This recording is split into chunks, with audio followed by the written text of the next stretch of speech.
नमस्कार, देवभूमि के दंगल में आप सभी का स्वागत है। मैं हूं आपके साथ यश शुक्ला और देवभूमि के दंगल में आज हम बात करेंगे बागेश्वर की बारी, किसकी कितनी तैयारी।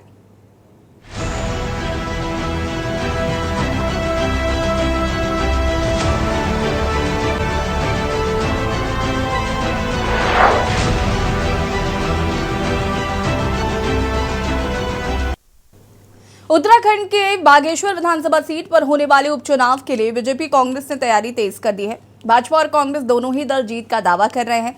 वहीं सत्ताधारी दल बीजेपी ने प्रत्याशी के नाम पर मंथन शुरू कर दिया है। इसके लिए भाजपा स्टेट पार्लियामेंट्री बोर्ड की बैठक हुई, जिसमें 3 नामों का पैनल प्रत्याशी चयन के लिए केंद्रीय पार्लियामेंट बोर्ड को भेजा गया है। सूत्रों के मुताबिक भाजपा बागेश्वर उपचुनाव में सहानुभूति कार्ड खेल सकती है और पूर्व कैबिनेट मंत्री स्वर्गीय चंदन रामदास की पत्नी या बेटे पर दाव लगा सकती है। चुनाव संचालन समिति ने संभावित 5 दावेदारों के नाम पर चर्चा के बाद जो 3 नाम छांटे हैं, उनमें 2 नाम चंदन रामदास की पत्नी और बेटे का बताया जा रहा है। वहीं कांग्रेस का दावा है कि बागेश्वर उपचुनाव में जनता भाजपा को सबक सिखाएगी, क्योंकि जनता बढ़ती हुई महंगाई, बेरोजगारी, बदहाल स्वास्थ्य सेवाओं समेत तमाम मुद्दों से परेशान है, जिसका परिणाम भाजपा को हार के रूप में देखना होगा। अब कांग्रेस तो भारी बहुमत से जीत का दावा कर रही है, लेकिन एक दिलचस्प आंकड़ा यह भी है कि उत्तराखंड में अब तक हुए 14 में से 13 उपचुनाव में सत्ता पक्ष को ही जीत मिली है। ऐसे में सवाल यह है कि क्या कांग्रेस राज्य के इस इतिहास को बदल पाएगी। आज इसी मुद्दे पर चर्चा करेंगे, उससे पहले report.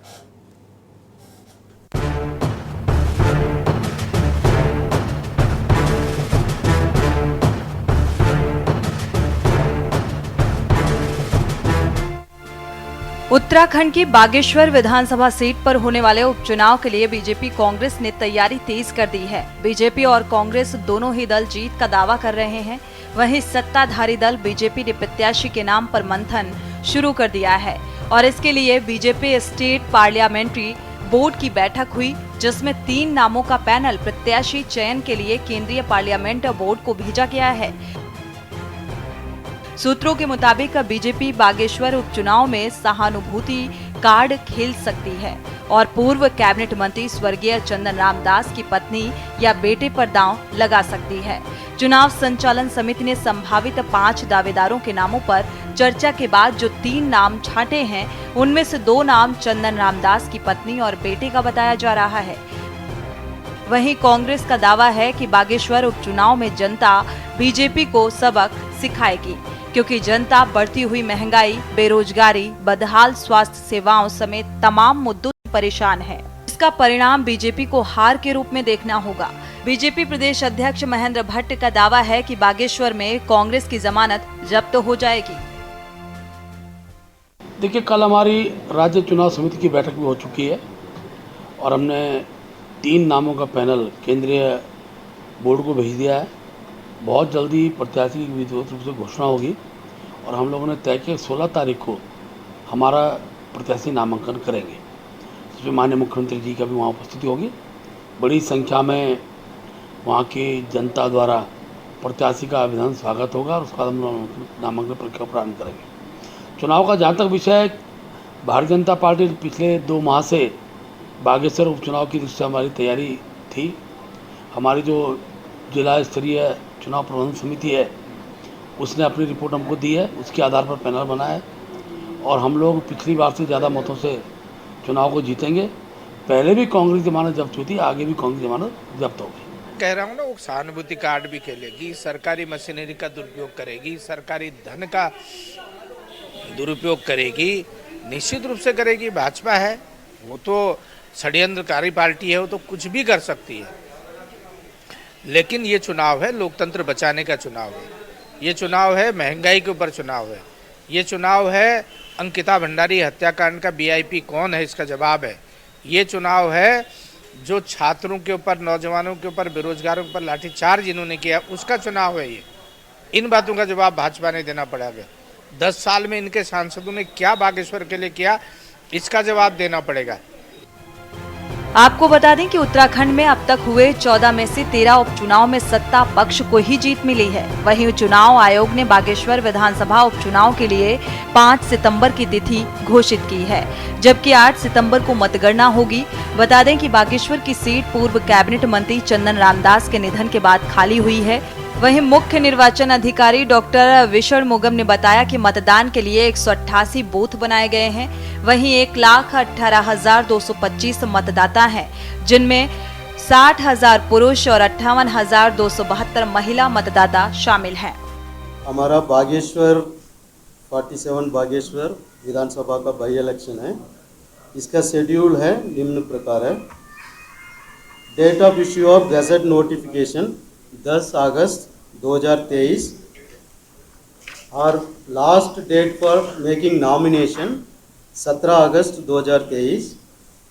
Date for scrutiny of nomination 18 अगस्त 2023। Last date withdrawal of candidate 21 अगस्त 2023। डेट ऑफ पोल 5 सितंबर 2023। डेट ऑफ काउंटिंग 8 सितंबर, which election shall be completed 10th सितंबर 2023। कुल मिलाकर बागेश्वर उपचुनाव बेहद दिलचस्प होने जा रहा है। बीजेपी कांग्रेस इस चुनाव को जीतने के लिए पूरी ताकत के साथ चुनावी मैदान में उतरने जा रही है। पर सवाल ये है कि क्या बागेश्वर की जनता एक बार फिर बीजेपी को जीत का स्वाद चखाएगी? क्या कांग्रेस बेरोजगारी और महंगाई के सहारे बीजेपी को सबक सिखा पाएगी? क्या कांग्रेस राज्य के उपचुनाव के इतिहास को बदल पाएगी? बड़ी चुनौती है। Uttarakhand desk report.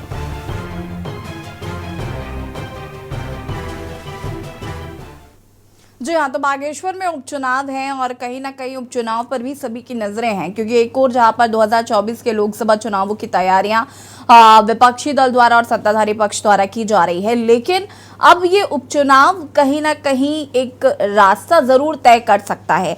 ऐसे में ये माना जा रहा है कि सत्ताधारी पक्ष जो है वो कहीं ना कहीं इमोशनल कार्ड खेल सकता है, सहानुभूति कार्ड खेल सकता है और चंदन रामदास के जो की पत्नी है उनको टिकट दिया जा सकता है या उनके बेटे को टिकट दिया जा सकता है। लेकिन उसी जगह विपक्ष का ऐसा मानना है कि कहीं ना कहीं जनता महंगाई, बेरोजगारी जैसे मुद्दों से परेशान है और जनता कहीं ना कहीं भारतीय जनता पार्टी को सबक सिखाएगी।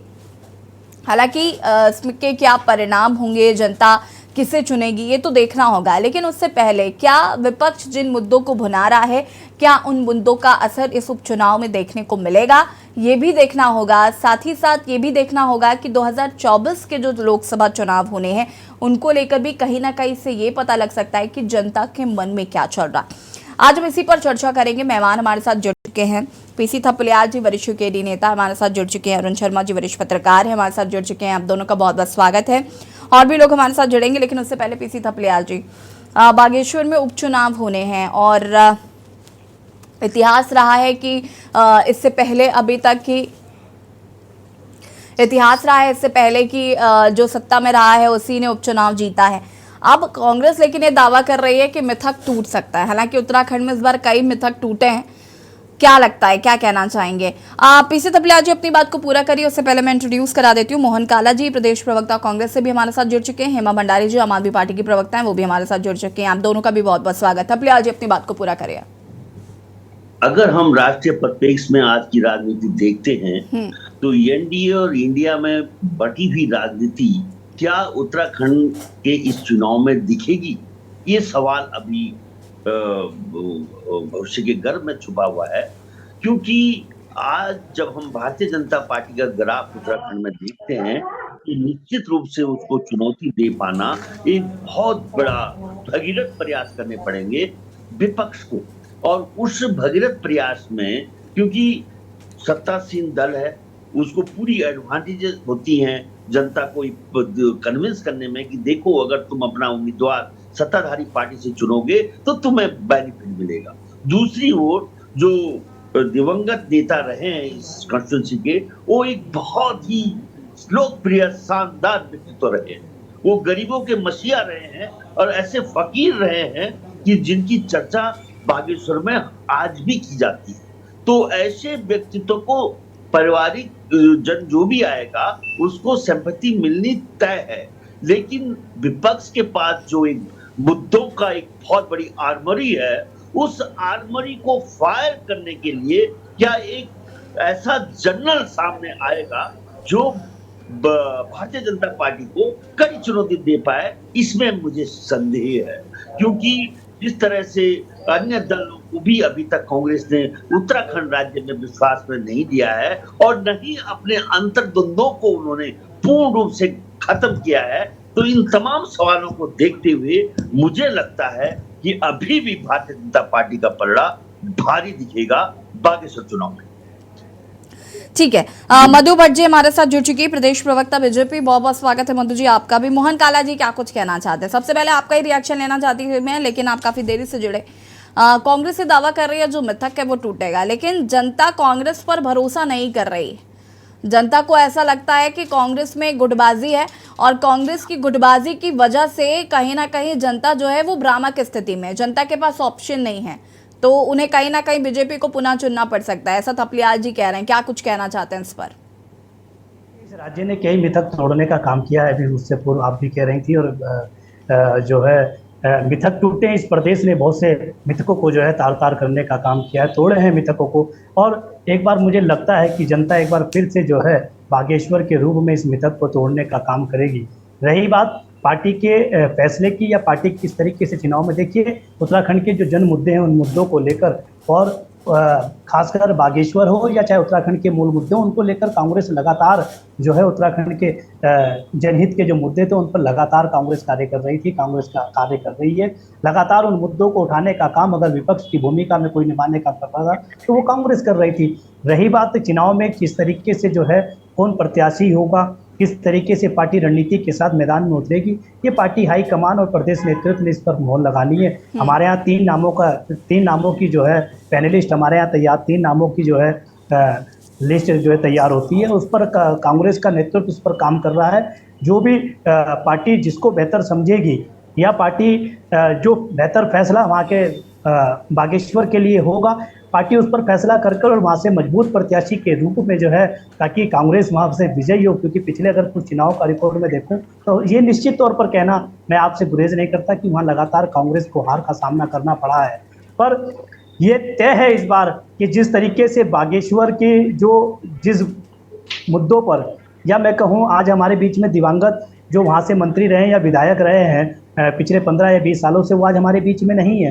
पर अगर आप बागेश्वर की जनता को लगातार देखेंगे तो आज वहाँ पर जो मूलभूत मुद्दे हैं, चाहे मैं आपसे पानी के विषय पर बात करूँ, चाहे मैं आपसे महिलाओं के विकास के विषय पर बात करूँ, चाहे मैं अस्पताल के रूप में आपसे बात करूँ, चाहे सड़कों के रूप में मैं आपसे बात करूँ, लगातार वहाँ की जनता जो है विकास से दूर रही है। इन सब बातों को लेकर कांग्रेस जो है अपने प्रत्याशी को मैदान में उतारेगी और पूरी कांग्रेस एक साथ होकर जो है बागेश्वर के रण में उतरेगी। और ये तय है कि इस बार कांग्रेस का पूरा प्रयास रहेगा कि जनता के बीच में जाकर जनता को भली भांति उन मुद्दों से वाकिफ कराए, ताकि ये मिथक जो चुनाव का ये टूटेगा और कांग्रेस इस पर विजयी होने का काम करेगी। जो उत्तराखंड के मूल मुद्दे, जैसे कि आप देख रहे हैं कि यहाँ पर चाहे बेरोजगारी का मामला हो, चाहे महंगाई का मामला हो, या फिर चाहे यूके SSS में जिस तरीके से भ्रष्टाचार और घोटाले हो रहे हैं, जिस तरीके से प्रदेश के अंदर जो है कमीशन खोरी पर का काम जोरों पर है, जिस तरीके से खनन माफियाओं का राज है, तो मैं निश्चित तौर पर इन सब बातों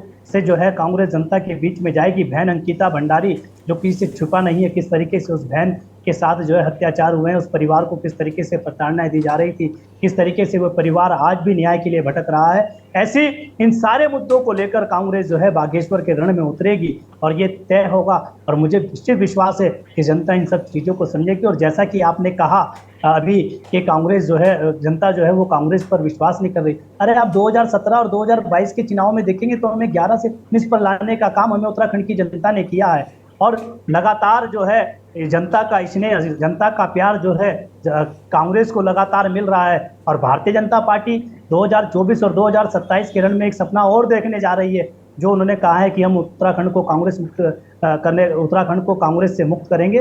मैं समझता हूं कि भारतीय जनता पार्टी जो है किसी भी प्रकार से कांग्रेस को जनता से या कांग्रेस को जो है उत्तराखंड से मुक्त निकाल सकती, कांग्रेस को दिलों से नहीं निकाल सकती। पर हाँ, मैं आपके चैनल के माध्यम से एक बात सिर्फ भारतीय जनता पार्टी की जो हमारी सम्मानिता प्रवक्ता के रूप में बैठी है उनसे पूछना चाहता हूं कि अभी अगस्त क्रांति पर मैं देश के प्रधानमंत्री जी को सुन रहा था किस तरीके से परिवारवाद पर जो है प्रहार कर रहे थे।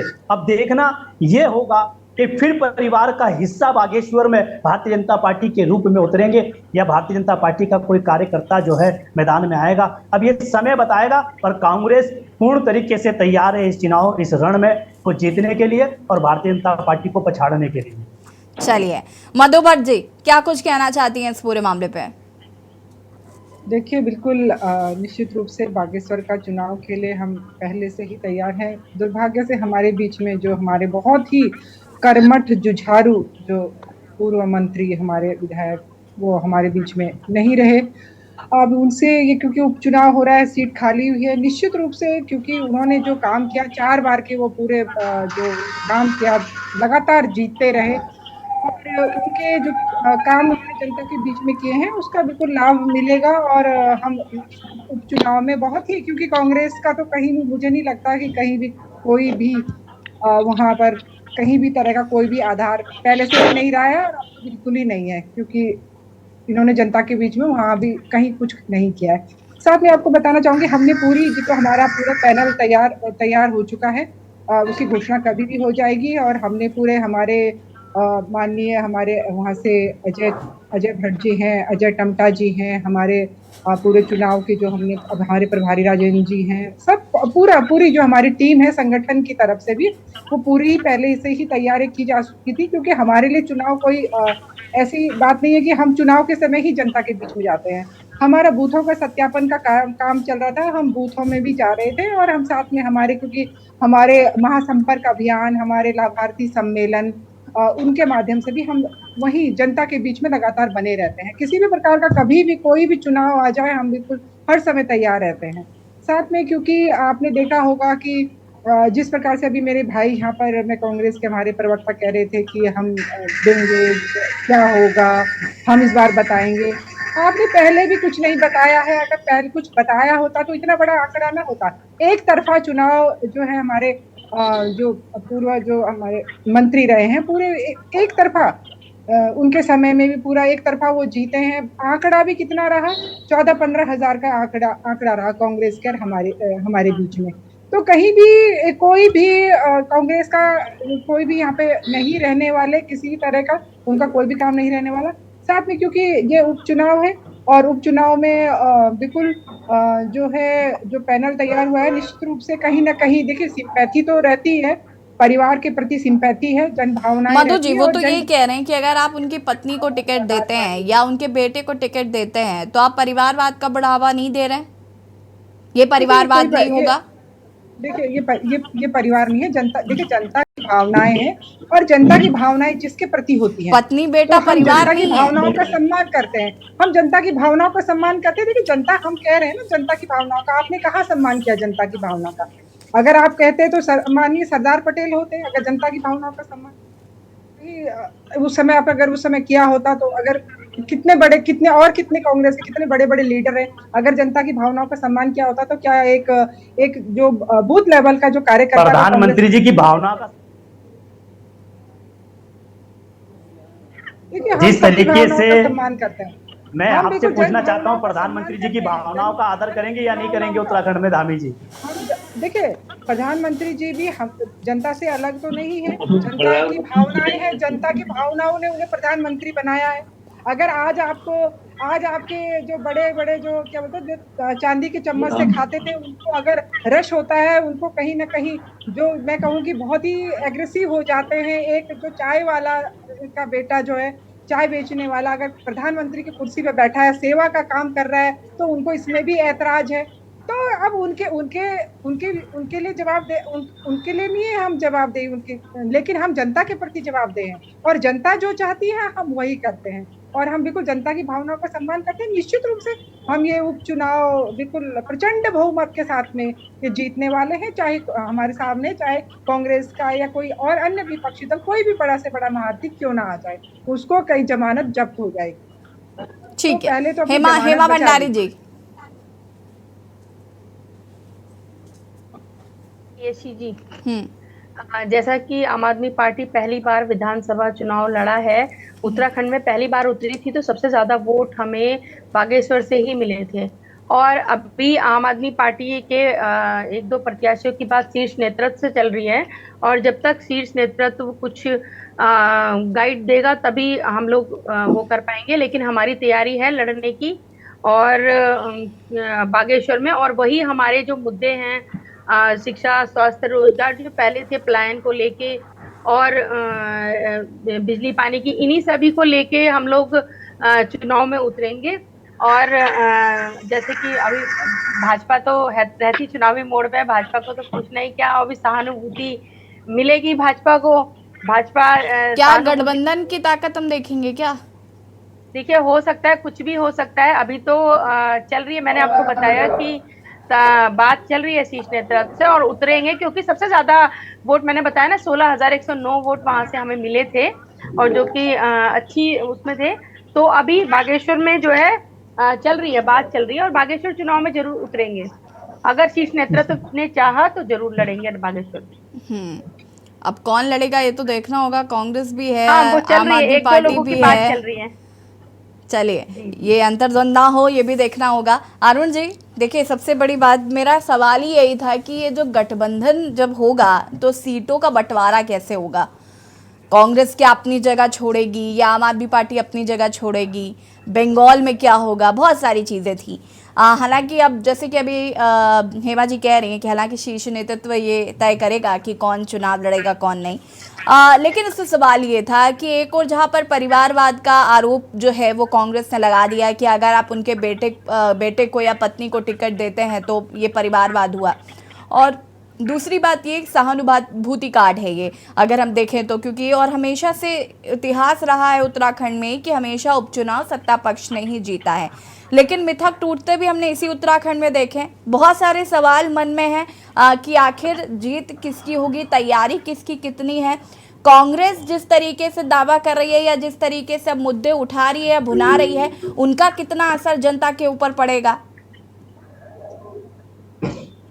देखिए यशी जी, ये निश्चित तौर पर जो चुनाव है सहानुभूति का चुनाव है, और मैं पहली बार थपलियाल जी से सहमत हूं कि वहां बीजेपी से पार पाना किसी भी पार्टी के लिए बड़ा कठिन होगा।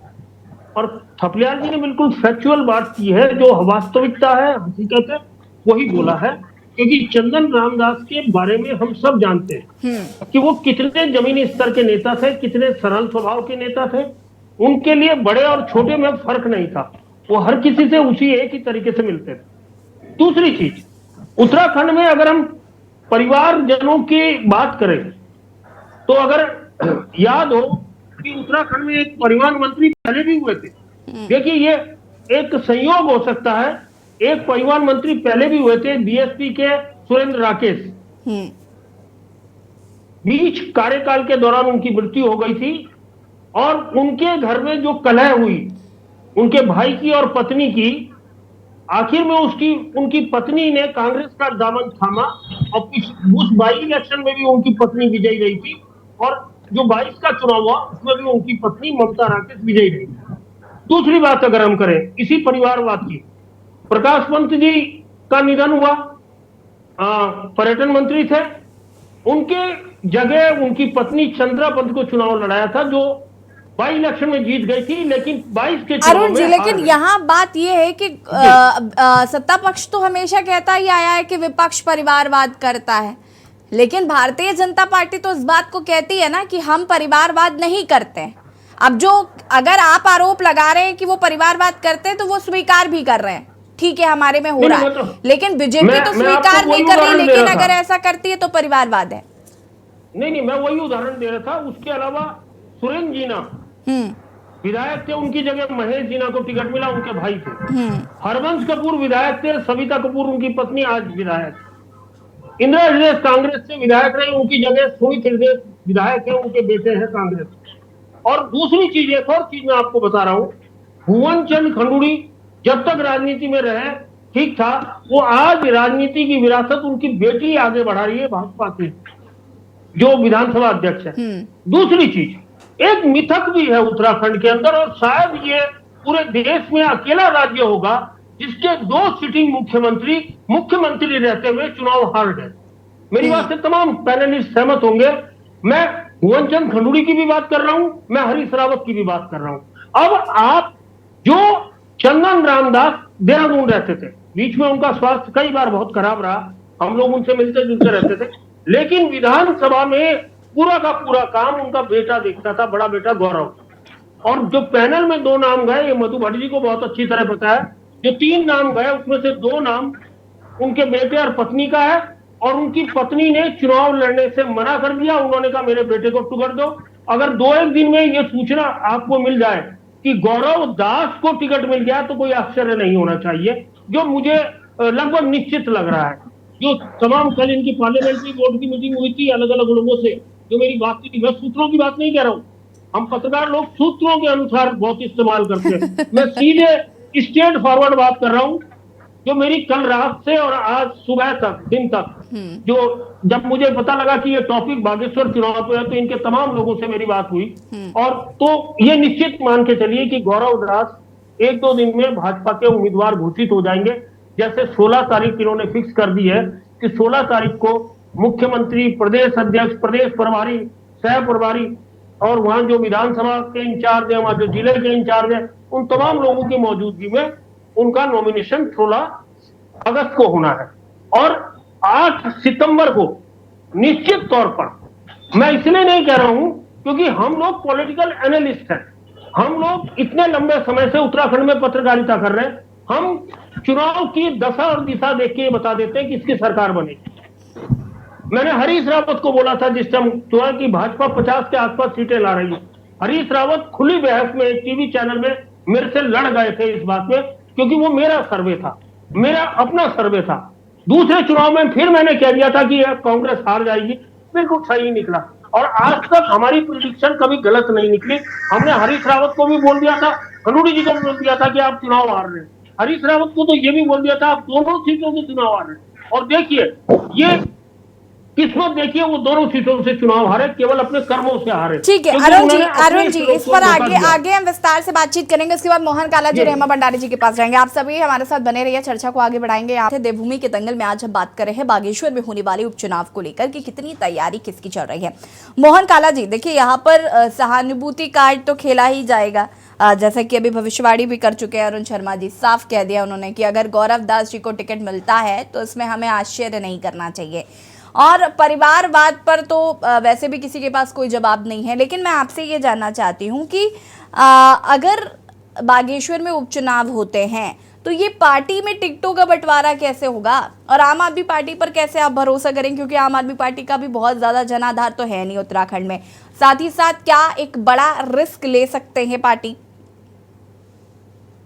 देखिए, जैसा कि अभी हमारे सम्मानित पत्रकार, जो वरिष्ठ पत्रकार है, उन्होंने जो भविष्यवाणी करी है, मुझे नहीं पता उनकी भविष्यवाणी कितनी सही साबित होगी या क्या नहीं होगी, क्योंकि इस देश में अनेकों बार या प्रदेश में बड़ी बड़ी भविष्यवाणियाँ समय समय पर हुई हैं, और उन्हें लगता होगा कि उनकी अपनी जो बातें उनके साथ रही होंगी, विशेषकर नेताओं के साथ, उन्हें लग रहा होगा जैसे भी रही हो, पर भविष्यवाणी कितनी सही साबित होगी ये तो 8 सितंबर को पता चलेगा। शर्मा जी की जो भविष्यवाणी कितनी कारगर साबित, ये हम 8 सितंबर को देखेंगे। पार्टी का क्या रुख होगा या कांग्रेस का क्या रुख होगा, ये गठबंधन का जो दल है, देखिए कांग्रेस ने पूरी तरीके से तय है कि कांग्रेस का प्रत्याशी चुनाव मैदान में होगा। अब वो किस तरीके से बैठकर क्या गठबंधन तय करेगा, ये पार्टी नेतृत्व ने बात करनी है, चाहे वो आम आदमी पार्टी का नेतृत्व हो, चाहे वो कांग्रेस पार्टी का नेतृत्व हो। वो जो भी गठबंधन, क्योंकि पार्टी के शीर्ष नेतृत्व द्वारा जो है गठबंधन है, इस गठबंधन में पार्टी का शीर्ष नेतृत्व या प्रदेश नेतृत्व जो फैसला लेगा वो मान्य होगा। पर हाँ, ये तय है कि कांग्रेस पूरी तरीके से इस रण में तैयार है।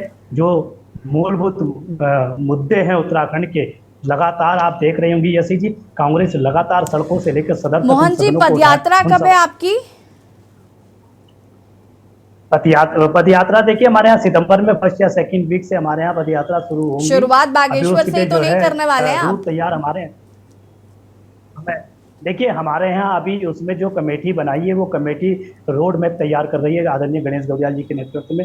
जो हमारे जोश में और 5 लोग जो है मेंबर हैं, वो टीम अभी उस पर जो है रोड पर डिस्कस कर रही है कि कहाँ से शुरुआत होगी या किस तरीके से शुरुआत होगी, उस पर डिस्कस अभी चल रहा है। और बागेश्वर पर ये मैं आपसे कह दूं कि महत्वपूर्ण सीट है, बागेश्वर महत्वपूर्ण रण है और कांग्रेस किसी भी हाल में इस रण को अपने हाथ से जाने नहीं देगी। जिस तरीके से आप यसी जी लगातार देख रही हैं कि कांग्रेस जो मुद्दे उत्तराखंड के हैं उन मुद्दों को अगर कहीं ना कहीं छूने का काम कर रही है तो कांग्रेस कर रही है। चाहे आप किसी भी प्रकरण पर बात कर लीजिए, चाहे आप युवाओं के भविष्य जो खिलवाड़ जो भारतीय जनता पार्टी की सरकार कर रही है चाहे वो हो। और अभी अगर मैं आपसे बागेश्वर के विषय पर ही बात करूं तो चाहे महिला अस्पताल के विषय पर बात करूं, चाहे डॉक्टरों के अभाव में बात करूं, या जिस तरीके से वहां पर एम्बुलेंस का अभाव हो या डॉक्टरों का अभाव हो, अस्पताल का अभाव हो, इन सारे अभावों को लेकर जनता, क्योंकि पिछले 15 से 20 साल क्योंकि जवाब भारतीय जनता पार्टी ने देना है, क्योंकि भारतीय जनता पार्टी के वहां से विधायक और कैबिनेट मंत्री रहे हैं। अब उनका जो विकास है वो विकास कहां तक आगे बढ़ा था वो जनता बता रही है, क्या बोलते हैं बागेश्वर में। और रही बात की जनता हमको नकारने का, देखिए जनता नकारने का काम कहीं नहीं कर रही। जनता मोहन काला जी, आपने कहा ना कि 15-20 साल का हिसाब है जनता देख रही, तो 15-20 सालों से जनता बार बार चुन भी तो बीजेपी को रही है, इसका मतलब तो यही है कि कुछ तो काम हुआ ही होगा। देखिए अब जनता अपने विरोध में तो वोटिंग करेगी नहीं। ये चक्राता पे भी सवाल खड़े करते थे, चक्राता में भी जनता ने भारतीय जनता पार्टी को, इसका मतलब कि भारतीय जनता पार्टी वहां काम नहीं कर रही है, इनको नकारने का काम किया। आप ये नहीं कह सकते हैं। देखिए जनता के दिलों पर जो भी राज करे जनता उसको चुनती है। लगातार जनता ने कहीं ना कहीं हमको जो है वहां पर जो है जीत का श्रेय हमें नहीं दिया है, पर उसके लिए जनता जनार्दन का जो फैसला है वो कांग्रेस ने उसको सर माथे पे लिया है। और एक बार फिर से इस रण में कांग्रेस है। इस बार हमें अटूट विश्वास है, इस बार पूर्ण विश्वास है कि जनता इस मिथक को तोड़ेगी और कांग्रेस पर विश्वास के साथ साथ कांग्रेस को इस उपचुनाव में जो जीत दर्ज कराएगी। कांग्रेस जमीनी स्तर से जो है अपने कार्यकर्ताओं के साथ वहां पर चुनाव में, और अभी से आप देखिए चाहे हमारे नेता प्रतिपक्ष यशपाल आर्या जी हों, चाहे पार्टी के जो हमारे प्रदेश अध्यक्ष करण महाराज जी हों, या पार्टी के हमारे जितने बड़े तमाम नेता हैं, वो लगातार इस पर अब डिस्कस चल रहा है। पैनल जो है वो तैयार किया जा रहा है। 3 लोगों का पैनल जो तैयार होगा और उस पर पार्टी जिस पर मोहर लगाएगी के साथ जो है बागेश्वर का रण को जो है में उतरेगा और इसको जीतने का काम करेगा। ठीक है। मधु जी, अगर हम बात करें तो देखिए बड़े सारे आरोप मोहन काला जी ने लगाए हैं। उनका साफ तौर पर कहना है कि बागेश्वर में काम नहीं हुआ और तमाम चीजें देखने को मिल रही हैं, और उनकी पदयात्रा भी शुरू होने वाली है, सितंबर से स्टार्ट होगी। अगर क्योंकि इनका इम्पैक्ट जो है भारत जोड़ो यात्रा का भी वो भी काफी देखने को मिला, पदयात्रा किस तरीके से होती है ये भी देखना होगा। आपको लगता है इसका असर पड़ेगा उपचुनाव में भी? देखिए ऐसे जी कहीं क्योंकि उपचुनाव में क्या, इनके किसी भी चुनाव में कोई असर नहीं पड़ने वाला जिस प्रकार की है, क्योंकि इनकी अभी जैसे जिस प्रकार कह रहे थे कि नहीं हम तो रणनीति बनाएंगे, हमारी भारत जोड़ो यात्रा हम करेंगे, तो किस प्रकार का उनका उस यात्रा से भी क्या मैसेज गया ये पूरी जनता ने पूरी अच्छी तरह से देखा है। हिमाचल की तो यहाँ पर आए तो यहाँ पे तो इनके जो शीर्ष नेता है उसी यात्रा से कर्नाटक की जनता ने और हिमाचल की जनता ने आपको जवाब दिया है। देखिए मैंने आपके समय पे उसी यात्रा से जवाब दिया, मैं आपको बता रहा हूँ। मैं आपकी बात आप सपने देखते रहिए, कोई बात मैं आपको बता रहा हूँ ना कि उसी यात्रा से हिमाचल की जनता ने और कर्नाटक की जनता ने आपको जवाब दिया। सपने तो आपने भी बंगाल में भी देखे थे, सपने आपने छत्तीसगढ़ में भी देखे थे, सपने आपने राजस्थान में भी देखे थे, सपने आपने हिमाचल में भी देखे थे, सपने आपने कर्नाटक में भी देखे थे। वहाँ की जनता ने आपको बताया, वहाँ की जनता ने आपको बताया। मोहन काला जी, पिछली डिबेट में भी मैंने आपसे रिक्वेस्ट की थी कि प्लीज आप बीच में नहीं इंटरप्ट करेंगे। ऐसा तो है नहीं कि आपको बोलने का मौका नहीं देती हूँ। यात्रा पे अगर बोलेंगे तो मैं यात्रा पे बोलूंगा, मैं वापस आपसे यात्रा पर ही जवाब ले लूंगी ना। ऐसा तो है नहीं कि मैं आपको मौका नहीं दूंगी। देखिए बिल्कुल यासी जी, हमारी पूरी तरीके से पूरी तैयारी है, क्योंकि जिस प्रकार से अभी हमारे अरुण भाई ने और माननीय खटियाल जी ने जिस प्रकार से बोला है कि वो जानते हैं हमारे जो स्वर्गीय जो हमारे बीच में नहीं है कैबिनेट मंत्री, वो बहुत ही उन्होंने जनता के बीच में उनका एक विनम्र इतना बढ़िया मैं उसको उनका स्वभाव भी कहूंगी और उनका काम करने का जो तरीका। मधु जी, लेकिन ये परिवारवाद के एजेंडे का क्या, मैं तो यही पूछ रही हूँ ना, विपक्ष भी आपसे ये पूछ रहा है। अगर आप सहानुभूति कार्ड खेल भी रहे हैं तो क्यों खेल रहे हैं? आपको तो एक मिसाल पेश करनी चाहिए। गौरव दास जी को टिकट मत दीजिए, उनकी बीवी को टिकट मत दीजिए, एक मिसाल तो कायम करिए। करिए ना, हम हमेशा से मिसालें पेश करते हैं, लेकिन हम अब ये लेकिन अब नहीं कर पाएंगे। कहने से नहीं करेंगे, हम करेंगे कि जो जनता की भावनाएं, जो जनता चाहती है जो जनता की अपनी भावनाएं हैं, जो चाहती थी कि जो उनका मुखिया था, जो उनके सुख दुख में रहा, तो अगर उनकी सिंपैथी उस परिवार के ऐसे प्रति तो था, मुलायम परिवार- सिंह यादव की विरासत अखिलेश यादव संभाले, ये भी जनता चाह रही थी ना, फिर परिवारवाद कहाँ से आ गया? देखिए ये बिल्कुल परिवारवाद नहीं नहीं नहीं, अगर जनता की भावनाओं को, एक सेकंड, ये परिवारवाद कैसे नहीं हुआ? परिवारवाद की डेफिनेशन क्या होती है? मधुबर जी, परिवारवाद की डेफिनेशन बताइए जरा मुझे। परिवारवाद होता क्या है? मुझे नहीं पता परिवारवाद क्या होता है। 5 साल के लिए जीते थे। देखिए यासी जी 5 साल के लिए जीते थे और 5 साल के लिए वो विजयी हुए थे। दुर्भाग्य से वो हमारे बीच में नहीं है, ये सीट खाली हुई है, ये उपचुनाव है, ये वैसा चुनाव नहीं है, ये उपचुनाव है। इसको एक बात और समझना होगा कि ये बहुत बड़े एक नेता की हमारी क्षति हुई है और जिनका कार्यकाल अभी 5 साल का था, लेकिन उनका अगर अचानक से हुआ तो निश्चित रूप से सिंपैथी जहाँ होगी तो हम बिल्कुल उसको उसी तरीके से हम जाएंगे। इसमें हमारा पैनल बना है। हेमा भंडारी जी क्या कहना चाहती है इस बात पर? एक सेकंड मधु जी रुकिए। हेमा भंडारी जी क्या कहना चाहते हैं इस बात? एक सेकंड मधु जी, आप भी नहीं रुकती हैं। हेमा भंडारी जी, देखिए यशी जी, अगर जनता पहाड़ के या उत्तराखंड के मुद्दों पर अगर वो वोट देगी तो बिल्कुल भाजपा को नहीं देगी, क्योंकि भाजपा एक सहानुभूति का वोट तो ले सकती है, लेकिन अपने काम को दिखा के कि हमने ये काम किया है, काम को दिखा के तो भाजपा कभी वोट ले ही नहीं सकती, क्योंकि भाजपा ने काम किया ही नहीं है, पहाड़ के मुद्दों को छुआ ही नहीं है। उत्तराखंड की जनता आज भी हेमा जी 22 सालों से जानती है कि जनता सहानुभूति पर वोट देगी और तो फिर बीजेपी ये यही कार्ड तो खेलते हैं, ये केन प्रकरण सत्ता हासिल करना है, बाकी जनता जाए भाड़ में, लेकिन कैसे करना है उसके लिए ये कौन सा कार्ड खेलेंगे? ये तो बहुत अच्छी तरह 5 साल के लिए चुना था भाजपा वाले, 5 साल हमें जो है कौन सा कार्ड खेलना है। नहीं चुना था, बट उसके बाद अब जो चुनाव लड़ेगा क्या काम किए गए हैं भाजपा द्वारा, कि वहां पर किस तरह का काम हुआ है, या पहाड़ में स्कूल है, चाहे अस्पताल, 4 बार जीते हिमा जी, 4 बार जीते। लेकिन मधु जी आप क्या कर रही हैं अभी? सड़कें हैं, वो तो सब दिख रहा है ना वहां पर बिल्कुल। और देखिए हम तो जो है अपना रण के लिए बिल्कुल तैयार रहते हैं, और बाकी जो शीर्ष नेतृत्व कहेगा, हमारे तो मुद्दे सब जगह एक ही होते हैं, और रण में जाने के लिए हमेशा आम आदमी पार्टी तैयार रहती है कि बिल्कुल उतरने के लिए, क्योंकि साफ मुद्दे हैं, जनता के मुद्दे हैं, उन्हीं को उठाते हैं। किसी को ऐसे कोई ट्रिप कार्ड नहीं खेलते, कोई ट्रम्प कार्ड नहीं खेलते, और जो शीर्ष नेतृत्व कहेगा वही हम लोग करेंगे। चलिए पीसी थपलियाल जी, मैं यहाँ पर पदयात्रा की भी बात कर रही हूँ। अगर पदयात्रा पहले शुरू होती है इस चुनाव से, तो कहीं ना कहीं इसका फायदा क्या आपको लगता है कि जनता को माफ कीजिएगा, क्या कांग्रेस को मिल सकता है? क्या देखिए इन्फ्लुएंस हो सकती है? क्योंकि राहुल गांधी उत्तराखंड आए, जनता ये काफी लंबे समय से चाह रहे हैं, और अगर इसकी शुरुआत बागेश्वर से होती है तो मुझे लगता है कि थोड़ा बहुत इम्पैक्ट तो पड़ेगा ही पड़ेगा। उत्तराखंड की राजनीति अन्य राज्यों से भिन्न है।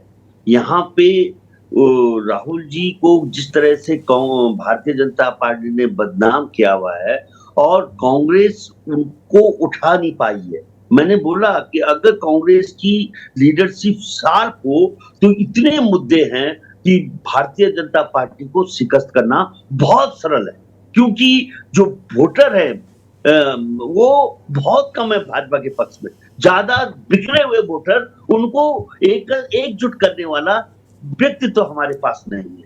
मैं कहता हूं कि भारतीय जनता, अभी आपने देखा होगा कि कांग्रेस का नेता वहीं पे हार मान लिया कि मैं अंकिता में लोग नहीं आए, लोगों को गाली देने लग गया, खून पानी कहने लग गया।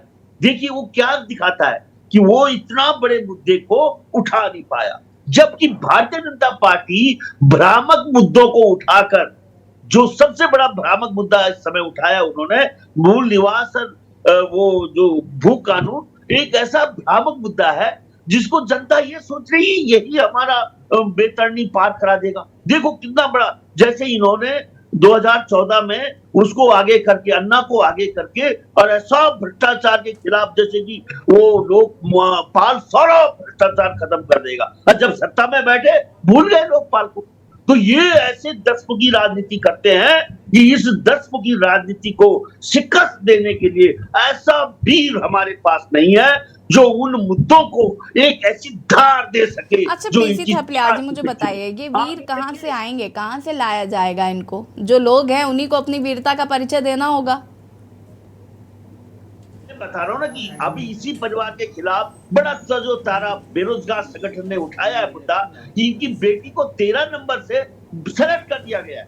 देखिए भारतीय जनता पार्टी किस तरह से बेरोजगारों के साथ खिलवाड़ कर रही है, लेकिन इसमें धार नहीं दे पा रहा विपक्ष। कितना दुर्भाग्य है इस राज्य का।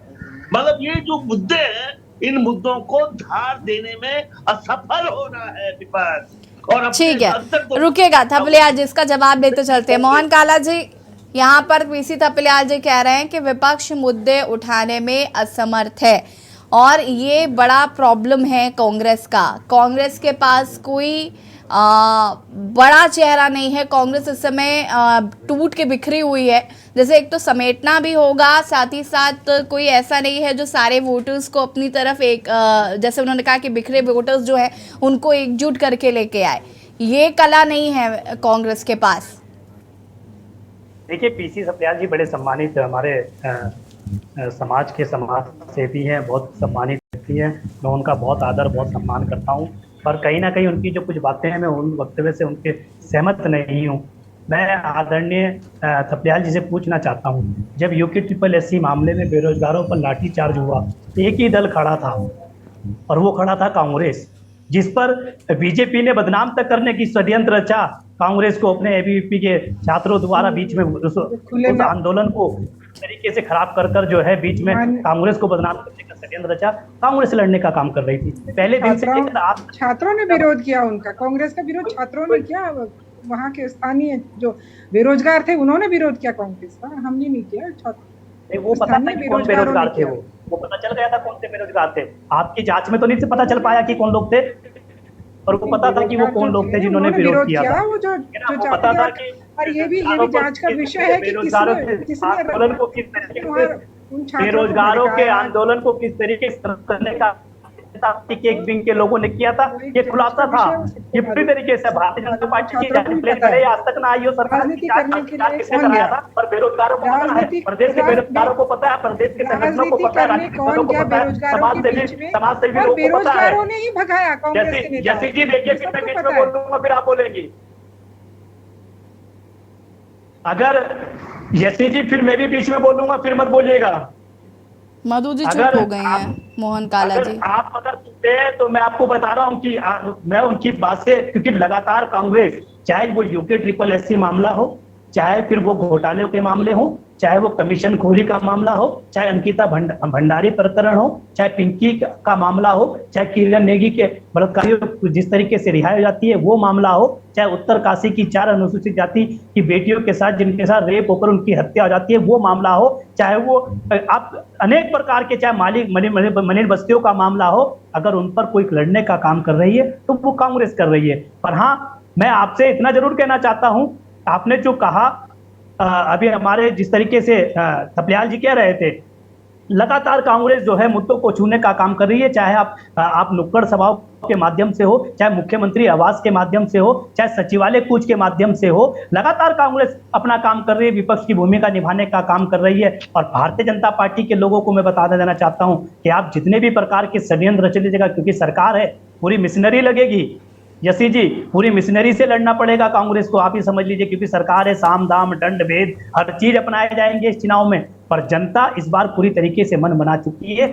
जनता ने पिछले 4 बार में यही देखा कि शायद हो सकता है इस बार विकास हो। इन्हीं का एक गांव है सिमायाल, जिस गांव के लोग सड़कों के लिए आज भी प्रदर्शन करते हैं, जिनके यहाँ सड़क नहीं है। तो आप समझ सकते हैं कि 20 सालों में आपने किस तरीके से वहां पर विकास हुआ है। और मैं पूछना चाह रहा था, क्योंकि मधु भट्ट जी जवाब नहीं दे पाई आपकी बातों का भी, और मैं लगातार कह रहा हूं कि जब कांग्रेस किसी के बेटे को टिकट दे तो परिवारवाद हो जाता है, जब समाजवादी पार्टी किसी अपने परिवार के बेटे को लड़ाए तो परिवारवाद हो जाता है, जब आम आदमी पार्टी का कोई नेता अपने परिवार के बेटे को ले आए तो परिवारवाद हो जाता है, जब UKD का कोई नेता अपने परिवार के सदस्य को लड़ा दे तो परिवारवाद हो जाता है। मैं यही कह रहा हूं मधु जी से, आपके चैनल के माध्यम से पूछ रहा हूं कि क्या वो प्रधानमंत्री जी की भावनाओं की कदर करेंगे उत्तराखंड के मुख्यमंत्री जी या उनके पार्टी के तमाम नेता जो पैनलिस्ट जो पैनल बनाएंगे, जो तैयार करेंगे, क्या वो एक मिथक ये भी है, क्या इस मिथक को तोड़ने का काम करेंगे? क्योंकि भारतीय जनता पार्टी कहती है हमने बड़े बड़े मिथक तोड़े, तो इस बार भैया जरा ये मिथक भी तोड़ दीजिए परिवारवाद से हटकर। और हमें देखना होगा कि प्रधानमंत्री जी जिस परिवार पर कुठाराघात कर रहे थे, जिस पर प्रहार कर रहे थे, अब भारतीय जनता पार्टी का अब वो लिस्ट नाम आ सकते हैं, क्योंकि हमारे जो वरिष्ठ पत्रकार है उन्होंने लगभग तय कर ही दिया है गौरव दास के नाम पर। अब देखना ये होगा कि परिवारवादी को अपनाया जाएगा या परिवारवाद से दूरी बनाकर ये जिस तरीके से कांग्रेस को या पार्टियों को, अन्य पार्टियों को बदनाम करने का काम पहले घोषित कर दिया। चलिए देखिए, अगर मोहन काला जी, देखिए अगर कांग्रेस ने इतनी तैयारी कर रखी है, अगर कांग्रेस इतनी ही आश्वस्त है, तो फिर अच्छी बात है ना, वो किसी को भी चुनाव लड़वाएं। आपको तो खुद पर कॉन्फिडेंस होना चाहिए। अब वो चाहे गौरव दास को लड़वाएं या किसी और को लेकर आए, आप खुद पर कॉन्फिडेंस रखिए ना। आपको क्यों डर लग रहा है कि सहानुभूति कार्ड खेल के कहीं बाजी ना मार ले जाए बीजेपी? जनता पार्टी का परिवारवाद नहीं होता है क्या? मैं तो कह ही रही हूँ ये परिवारवाद है, मैं क्या इनकार कर रही हूँ इस बात से, मैं तो कह रही हूँ, लेकिन मैं तो कांग्रेस की तैयारी पर सवाल उठा रही हूँ ना। आप अपनी तैयारी पर कॉन्फिडेंट रहिए। दूसरे का खून पानी। अरुण शर्मा जी शायद किसी बात से डिनाई कर रहे हैं। अरुण शर्मा जी, मैदान में जब दो योद्धा जाते हैं तो हार सुनिश्चित है। अभी अरुण शर्मा ने यहाँ पर पूर्व दो मुख्यमंत्रियों की बात करी है, ये सही है, क्योंकि ये जनता जनार्दन है, किसको जिताएगी किसको हराएगी ये उसके पक्ष में है, जनता फैसला करेगी। पर भारतीय जनता पार्टी को मैं आपसे कह रहा हूँ आपके चैनल के माध्यम से कि बोलने का अधिकार नहीं है परिवारवाद पर। मधु जी मैं इसके बाद आती हूँ आपके पास। मोहन काला जी रुक जाइए जरा आप। अरुण शर्मा जी। काला जी आपकी बैटरी बहुत चार्ज है। अगर आपको कितने साल से कांग्रेस की राजनीति कर रहे हैं आपका? नहीं, कितने साल से कांग्रेस की राजनीति कर रहे हैं? इस देश में इंदिरा गांधी 3 लोकसभा चुनाव, हरित क्रांति, बैंकों का राष्ट्रीयकरण, गरीबी हटाओ के नाम पे जीती है। ये भी ध्यान रख लीजिए।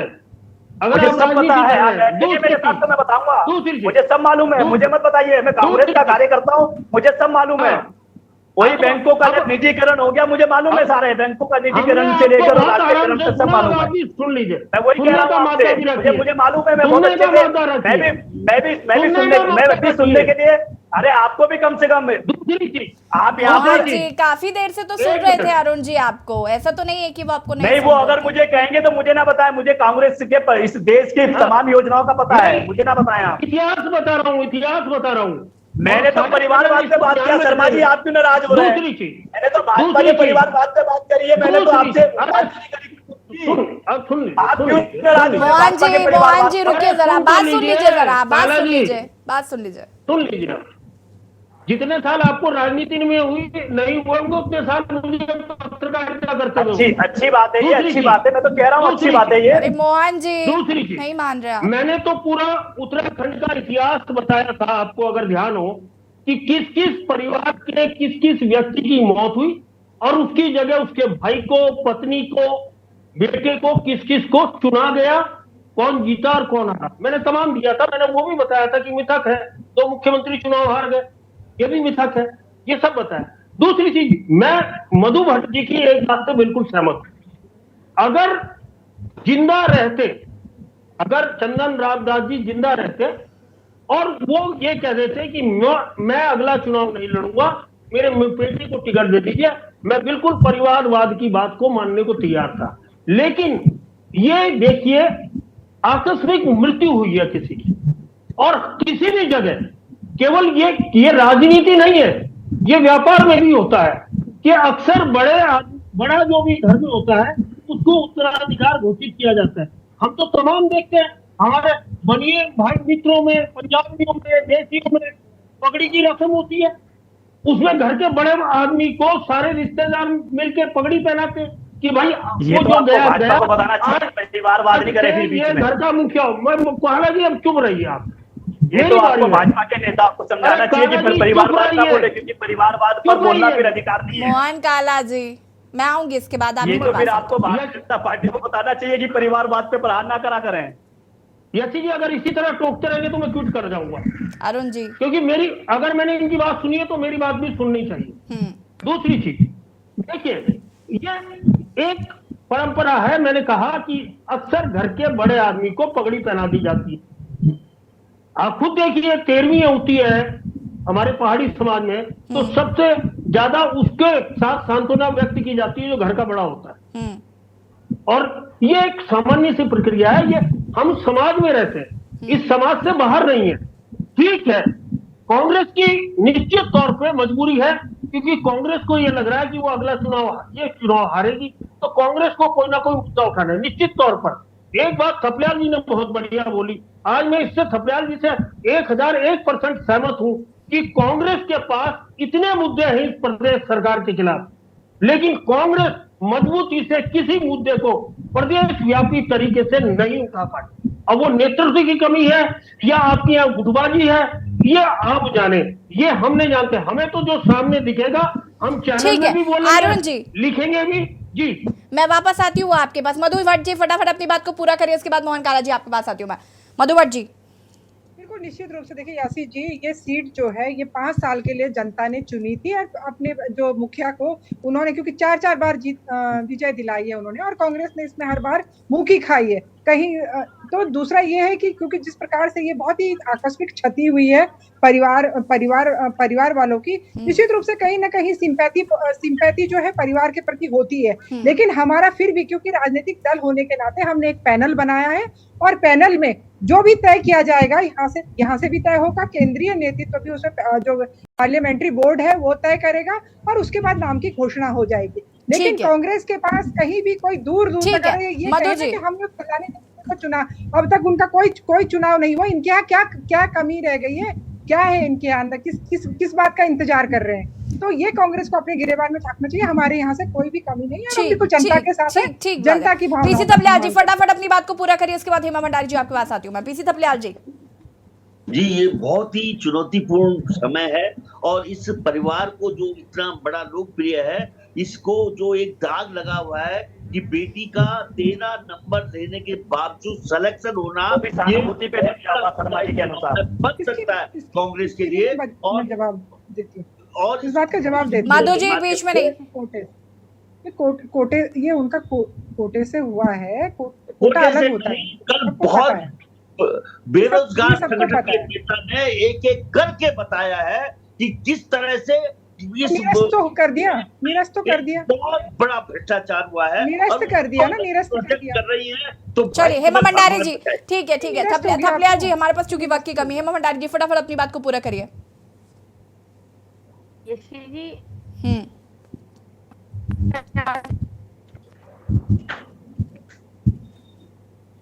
हेमा भंडारी जी अनम्यूट कीजिए, आपकी आवाज नहीं आ रही। पूरा का पूरा